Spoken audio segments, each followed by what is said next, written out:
Hello friends, welcome to our YouTube channel. तो आज की इस वीडियो में आपको बताने वाली हूँ क्लास 11th का चैप्टर 2 जिसका नाम है बायोलॉजिकल क्लासिफिकेशन। उसके कौन कौन से क्वेश्चंस हैं जो कि आपके एग्जाम के पॉइंट ऑफ व्यू से बहुत इंपॉर्टेंट है। तो फटाफट से अपनी बुक निकाल लीजिए और फटाफट से निशान लगाना स्टार्ट कर दीजिए, क्योंकि मैं आपको सारी वो इंपॉर्टेंट चीज़ें बता दूंगी जो कि आपके एग्जाम के पॉइंट ऑफ व्यू से बहुत इंपॉर्टेंट है, सो दैट कि आप उसे पढ़ लो और आपके जो है पूरे मार्क्स जो हैं सारी चीज़ों में आ जाएँ। तो उसके लिए आपको क्या क्या पढ़ना है, कैसे पढ़ना है, वो सब कुछ मैं आपको बता दूंगी। अब बैक्टीरिया को किस तरीके से हम बांटते हैं 4 कैटेगरीज में, बहुत इंपॉर्टेंट होता है, इसलिए आपको यहाँ पे निशान लगा लेना है। यहाँ पे आप फिगर के अकॉर्डिंग भी याद कर सकते हो कि हाँ 4 तरह के होते हैं, ठीक है। केवल बस थोड़ा सा आपको ये नाम याद कर लेना है, क्योंकि कभी कदार 1-2 मार्क्स में पूछा जा सकता है। अगर बात करें आर्की बैक्टीरिया की, तो ऐसे इस टॉपिक से कुछ भी आपका एग्जाम में नहीं आता है।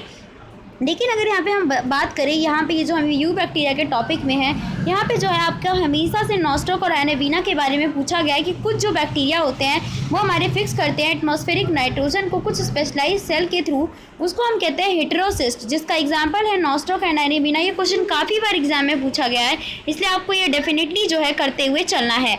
माइकोप्लाज्मा का फीचर क्या है, कई बार एग्जाम में आया है, तो साथ में आपको क्या करना है कि ये क्वेश्चन भी डेफिनेटली कवर कर लेना है। अब अगर बात करें किंगडम प्रोटिस्टा की, किंगडम प्रोटिस्टा में जो आपकी क्वेश्चन पूछे जाते हैं, तो इसमें जो है आपके ऐसा ये नहीं पूछा जाता कि हाँ क्राइसोफाइट्स के एग्जाम्पल्स दो या उसकी कैरेक्टर बताओ। ये क्वेश्चंस कभी भी एग्जाम में नहीं पूछे गए, इसलिए आपको बिल्कुल भी लर्न नहीं करना है, ठीक है, क्योंकि ये बिल्कुल भी इंपॉर्टेंट नहीं है। यूग्लेनोइड्स की बात करें, बिल्कुल इंपॉर्टेंट नहीं है, कभी भी एग्जाम में नहीं पूछा जाता।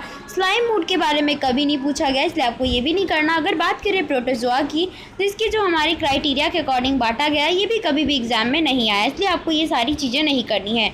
अगर बात करें यहाँ पे हम किंगडम फंजाई की, तो यहाँ से क्वेश्चंस बनते हैं कि आपके आखिरकार किस तरीके से सिम्बियोटिक रिलेशनशिप देखने को मिलता है हमें। हम देखते हैं कि रूट्स ऑफ हायर प्लांट के साथ जो है माइकोराइजा बनता है, तो वो सारा का सारा चीज़ यहाँ पे जो आपको ब्लैक दिख रहा है, ये काफ़ी बार एग्जाम में पूछा गया, तो आप लोगों को ये वाला टॉपिक कर लेना है। साथ ही किस तरीके से सेक्सुअल साइकिल चलती है हमारे कितने स्टेप्स में, और उसके स्टेप्स के बारे में बताना, ये बहुत इंपॉर्टेंट है एग्जाम के पॉइंट ऑफ व्यू से, तो साथ में आपको ये लर्न कर लेना है। अब हम आ गए हैं, देखो फाइकोमाइसेटीज, ये जो हमारे डिफरेंसेस हमें देखने को मिल रही है, अलग अलग बेसिस पे जो बांटा गया है डेट्रोमाइसेटीज, तो ये कभी भी आपका एग्जाम में नहीं पूछा जाता, इसलिए आपको डेफिनेटली ये भी कभी भी नहीं करना है। बहुत ही बेकार क्वेश्चन है, कभी भी एग्जाम में नहीं पूछा जाता है, तो आप लोग क्यों करोगे आखिरकार। अगर बात करें यहाँ पे ये हम वायरस और वायरॉइड्स की, तो इसमें भी ऐसा कोई क्वेश्चन हमारा एग्जाम में नहीं पूछा गया है, कभी भी नहीं पूछा गया, इसलिए आपको ये सारे क्वेश्चन बिल्कुल नहीं करने हैं।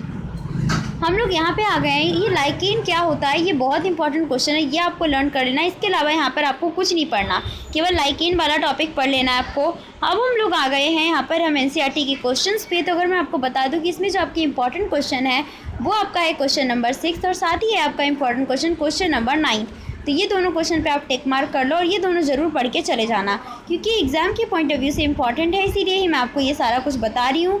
तो फ्रेंड, आई होप कि आपको वीडियो अच्छी लगी होगी। अगर वीडियो सच में अच्छी लगी, वीडियो को फटाफट से लाइक कर दो और चैनल को सब्सक्राइब करना बिल्कुल ना भूलें। Thank you guys, thanks for watching.